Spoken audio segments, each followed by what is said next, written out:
થઈએ એટલા સુધી બરાબર છે, પરંતુ એને ઉપભોક્તાની વ્યવસ્થા જો બનાવી દઈએ તો માં છે, અને નર્મદા તો સાક્ષાત છે, એની તો પરિક્રમા થાય છે, એ તો સાક્ષાત દેવી છે. એને ટીપે ટીપું પાણી એને આપેલો પ્રસાદ છે, કે પ્રસાદ તરીકે લઈએ તો આશીર્વાદ આપે, અને તેને ઉપભોક્તા તરીકે લઈએ તો એ શ્રાપ પણ આપે. કેમ કે માં છે, માની આંતરડી જો કકડે તો માં દુખી પણ કરે, અને માને જો આપણે રાજી રાખીએ તો માં આશીર્વાદ પણ આપે. તમને લાગશે કે એક ધારાસભ્ય તરીકે, એક વિધાનસભાના અધ્યક્ષ તરીકે આ શું વાત કરું છું? હું માત્ર ધ્રુવ ભટ્ટની તત્વમસીનો ચોપડી વાંચીને કહું છું એવું નહીં. મેં અનેક ઋષિ મુનિઓની પાસે ત્યાં આગળ ગયો છું, એ ધરતી ઉપર ત્યાં આગળ રોકાયો છું, અને રોકાયા પછી એનો ભાવ જે જોયો છે, એ કેટલાય લોકો ત્યાં આગળ એની પૂજા કરે છે, અર્ચન કરે છે, અને એ માં નર્મદા, એને અહીંયા આવવાનું નહોતું, એને તો મળવાનું હતું સમુદ્રમાં, પરંતુ એની ઈચ્છા હશે કે કેમ, પરંતુ એને છેક આપણા સુધી આપણે લાવ્યા, અનેક બંધો બાંધીને ત્યાંથી અહીંયા સુધી લાવ્યા. એ દુખિયારા લોકો હતા. કદાચ મારા મનમાં ભાવ આવ્યો હશે કે કેટલાય વર્ષોથી આ ગરીબ લોકો, ગરીબ ખેડૂતો, જેની ધરતી એમને એમ પડી છે, એ 5-5, 10-10 બોટાવા જમીન એના ખેતરમાં હોય તો પણ ચોકડીઓ ખોદી રહ્યા છે. એની ચામડી સારી નથી રહી, એના દીકરા દીકરીને ભણાવી શકે એવી વ્યવસ્થા નથી રહી. કદાચ માં નર્મદાના મનમાં આવો ભાવ આવ્યો હશે, અને એટલા માટે ભગીરથ જેવું કામ કરતા આપણા રાજ્યના મુખ્યમંત્રી એ વખતના નરેન્દ્રભાઈ મોદીની સાથે માં નર્મદા અહીં સુધી પહોંચ્યા. પણ આપણે તો નર્મદાજી આવ્યા પછી માત્ર નર્મદાજીનો એ ભાવ ના રહ્યો, આપણે તો માત્ર પાણી દેખાયું, અને ઢગલા બાંધ છૂટું મૂકીને તરબતર જમીનને કરી દીધી. અને જમીન તરબતર થઈ ગઈ એટલે ધીમે ધીમે જમીનનો ખાર હતો એ ઉપર આવ્યો. માં રાજી થાય તો આશીર્વાદ આપે, પણ માં નારાજ થાય તો એ આશીર્વાદ ના આપે. આપણે એના પ્રસાદ તરીકે પાણીનો ઉપયોગ કરવાનો હતો. ટીપે ટીપું પાણીનો ઉપયોગ આપણું જીવન ધોરણ સારું થાય એના માટે કરવાનો હતો. આપણે ટીપે ટીપું પાણીનો ઉપયોગ આપણી ખેતીવાડી, આપણું પશુધન સારું થાય એના માટે કરવાનો હતો, પરંતુ આપણે તો છોડી દીધું પાણી. જેને જેટલું લેવું એટલું લો. અને નર્મદા નિગમના અધિકારીઓ અને સરકારની પણ આ વિસ્તારની પ્રજા ઉપર અમી દ્રષ્ટિ હશે. અમી દ્રષ્ટિ હું તો નથી માનતો, એનાથી વધારે કહું છું કે વધારે પડતું મોટું મન હશે કે એક પણ રૂપિયો લીધો નહીં, પીઆવીનો રૂપિયો નહીં લેવાનો, અને બધું પાણી ફ્રી ઓફ આપવાની સતત ચાલુ રાખ્યું. આવું કરાય નહીં. હું જનપ્રતિનિધિ તરીકે જાહેરમાં કહું છું, અને મતની રાજનીતિની સાથે જોડાયેલો છું, છતાં પણ કહું છું કે આની અંદર પ્રજાનું પણ ભલું નથી, પ્રજાનું ભલું નથી. અમે પાણીનો એક બોર હોય ને તો ત્રીજો ભાગ આપતા. એ જમીનની અંદરથી પાણી કાઢીએ ને, એ જમીનમાં જ પાણી હતું તો પણ જે ખેતરની અંદર જાય અને જેને પિયત કરે ને, ત્રીજો ભાગ, ચોથો ભાગ અમે આપતા હતા ધરતી ઉપર. અને નર્મદાજી આવ્યા પછી અમે 1000 રૂપિયાની પીઆવી આપવા તૈયાર નથી આ વિસ્તારના પ્રજાજનો. કેમ? જે રીતે રાહત કામોની અંદર મફતનું આપવાનું ચાલુ કર્યું ને સ્વભાવ જે પ્રમાણે મફતનો બન્યો, એનું નુકસાન આ દાડા સુધી ચાલે છે. જે પ્રમાણે બાકીની યોજનાઓ આવીને મફતનું આપવાનું ચાલુ કરીએ અને બાકીના જે લાભ ધીમે ધીમે સ્વભાવ બની જતો હોય છે.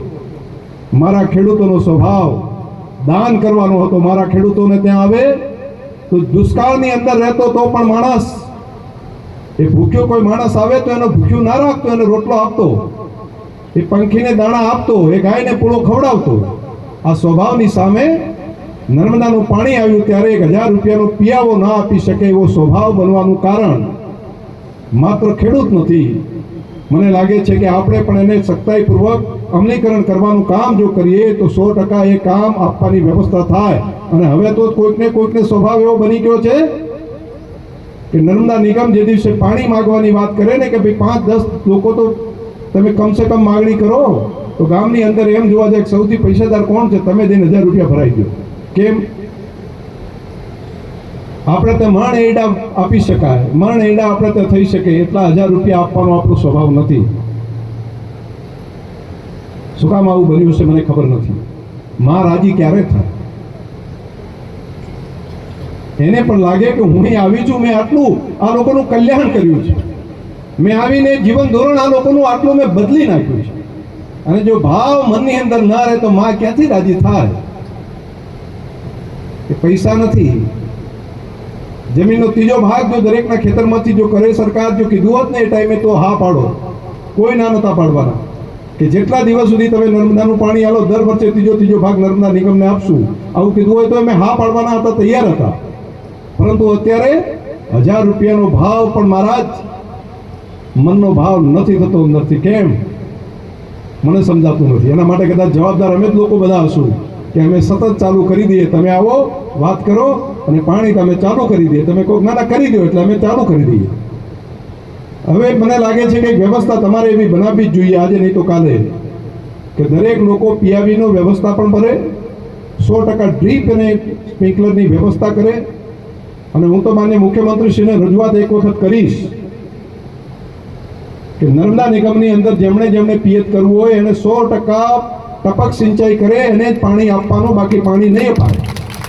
અને આવી જો યોજના એક વખત મજબૂતાઈપૂર્વક રાજ્ય સરકાર મૂકે તો ખેડૂતોનું કલ્યાણ થશે, ખેડૂતોનો ફાયદો થશે. તો બંજર થતી જમીન, જે પાણી નીચેથી ખાર આવી રહ્યો છે, જે જમીન 5-10 વર્ષની અંદર બગડી જાય એવી સ્થિતિ સુધી પહોંચાશે, તો બચવા માટેનો માત્ર ને માત્ર રસ્તો આ છે. ભલે ડ્રીપની અંદર, સ્પ્રિંકલરની અંદર સબસિડી જેટલી આપે છે એમાં હજુ વધારે આપવી હોય તો આપે, પરંતુ 100% ટપક અને સિંચાઈ ડ્રીપ દ્વારા જો વ્યવસ્થા કરશું તો આવતીકાલ ઉજળી થશે, તો આવતીકાલ ખેડૂતોની સુખી થશે, ખેડૂતો વધારે પૈસા કમાશે. અને પાણી જેટલું છે એટલું પાણી બીજા વિસ્તારોમાં જ્યાં પાણી નથી ત્યાં પણ પાણી પહોંચાડવાનું કામ કરી શકાશે. જે તળાવ નથી, તળાવો ભરીને પણ પાણી પહોંચાડવું છે એવું પણ પાણી આપણે કરી શકશું, ત્યાં પાણી ભરી શકાશે. માત્ર આપણે વાવ વિધાનસભા વિસ્તાર, થરાદ વિધાનસભા વિસ્તાર, રાધનપુર વિધાનસભા વિસ્તાર, આટલા વિસ્તારનું પાણી છે, એને જો 100% ટપક સિંચાઈની અંદર જો આપણે લઈ જઈએ તો આખા બનાસકાંઠાને સિંચાઈ કરવા માટેનું પાણી આપી શકીએ. એટલું પાણી આપણે આજે પણ બગાડી રહ્યા છીએ. ફ્લડ ઇરિગેશનના કારણે ખેતરના ખેતર ભરીએ છીએ અને ખેતરમાં પાણી જમીનમાં ઉતરી રહ્યું છે. 5 વર્ષે 7 વર્ષે ફરી એની અંદર ખાર આવશે અને જે ખેતી કરે છે ખેડૂતનું ખેતર પણ બરબાદ થશે. અને બાકી લોકો પાણીની માગણી કરે છે, ત્યાં આગળ પાણી આપવાની વ્યવસ્થા આપણે નથી કરી શકતા. મારી તમને બધાને પ્રાર્થના છે, ખેડૂત મિત્રોને અહીંયા બેઠા છો, આ કડવી લાગે એવી વાત છે, મને ખબર પડે છે, છતાંય તમને કહું છું, આની અંદર બધાનું ભવિષ્ય છે. ડ્રીપ અને સ્પ્રિંકલરની અંદર જેટલા જલ્દી જશો એટલો ફાયદો થશે, જેટલા જલ્દી એની અંદર આગળ વધશો એટલો ફાયદો થશે. અને નર્મદા નિગમ પણ આ બાબતમાં આગળ આવવા માટેનું પ્લાનિંગ કરે. તમે પણ તમારું સજેશન હોય તો ત્યાં આગળ આપજો.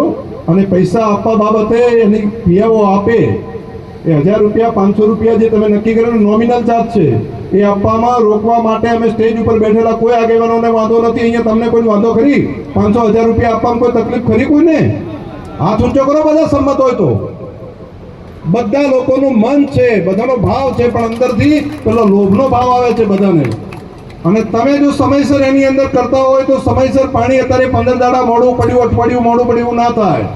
હક અને અધિકારથી તમે કહી શકો કે અમે પિયાઓ ભરીએ છીએ, અમારો ખેતીનો પાક બગડે છે, તાત્કાલિક અમારો ખેતીનો પાક ના બગડે એના માટેની વ્યવસ્થા કરો, એ હકથી અમે કહી શકશું, અમે કહેવડાવશું કે ભાઈ અમે પૈસા એની અંદર ભરીએ છીએ તો કાયદેસર છે, તો એક પણ દિવસ મોડું ના પડે એની જવાબદારી નર્મદા નિગમની આપણે કરી શકશું. પરંતુ અત્યારે તો નર્મદા નિગમને શેના માટે કહીએ, કઈ રીતે કહેવું?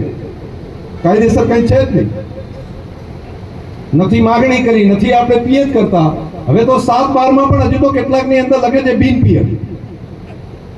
અને જ્યારે પૂર આવ્યું ને તે દિવસે લેવાના હતા તે કીધું ના ના અમે તો પિયત કરીએ છીએ. આ દિવસો મેં જોયા છે. આ બધી સ્થિતિ આપણે જાતે જોઈ છે, સમજ્યા છે. મારી પ્રાર્થના છે કે આ વિષયની અંદર સખ્તાઈપૂર્વક ખેડૂત મિત્રોએ આપણે લોક શિક્ષણ ગામે ગામ જઈને કરવું પડશે. આજે નર્મદા નિગમમાં માનનીય મુખ્યમંત્રીશ્રીને વાત કરી, એમને વિનંતી કરી કે અત્યારે સિઝન ચાલુ થાય છે, ગમે એમ કરીને પાણી અમને આપો. નર્મદા નિગમના બધા અધિકારીઓએ વાત કરી છે કે તમારે પીયા વિના પૈસા આપવા પડે તો જ અમે પાણી છોડશું. આ એનો પહેલા દિવસથી જ્યારે નર્મદા નિગમનું અહીંયા કામ ચાલુ થયું તે દિવસનો એનો નિયમ છે. અને આપણે એમને પાણી આખા દેશની અંદર કોઈ પણ જગ્યાએ પાણી હોય તો એને પીયાવો મિનિમમ હોય છે. એ મિનિમમ પીયાવો આપો તો એની મંજૂરી મળે. મંજૂરી મળ્યા પછી આપણે પિયત કરી શકીએ. પરંતુ એ પ્રોસેસ ચાલતી નથી. છતાંય ગઈકાલે માનનીય મુખ્યમંત્રીશ્રીને વિનંતી કરીને કીધું કે પીયાવાની વ્યવસ્થા અમે ભેગા થઈને બધા ખેડૂતો નીચે માઇનર સબ માઇનરની અંદર કરશું, પરંતુ તમે બ્રાન્ચ કેનાલોની અંદર નર્મદાનું પાણી છોડવા માટેની વ્યવસ્થા કરો. આટલી વિનંતી ગઈકાલે અમે કરી છે. અને બાકીનું જે છે તમારે માઇનર સબ માઇનરમાં પાણી લેવા માટે પીયાવાની વ્યવસ્થા કરવી પડે તો રાજ્ય સરકાર, નર્મદા નિગમ અને એમડી શ્રી અને અહીંયા કે પટેલ આવ્યા છે, બધાની સાથે વાત થઈ. ત્યાં સરકાર, રાજ્ય સરકારને પણ વાત કરી છે. માન્ય ધારાસભ્ય શ્રી અહીંયા બેઠા છે સ્વરૂપજીભાઈ, એમણે પણ રજૂઆત કરી હતી.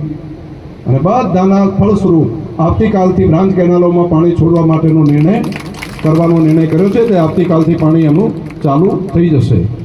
બ્રાન્ચ કેનાલોની અંદર આ પાણી ચાલુ થાય છે. પણ બાકી એમ નથી કે પાણી ચાલુ થઈ ગયું એટલે પીયાવો ન મૂકવો, એ વાત જો કરશો તો મને લાગે છે કે ઠીક નહીં ગણાય. આવતીકાલથી આ વ્યવસ્થા ચાલુ ત્યાં આગળ બ્રાન્ચ કેનાલોમાં પાણી મૂકવા માટેનું રાજ્ય સરકાર કરી રહી છે.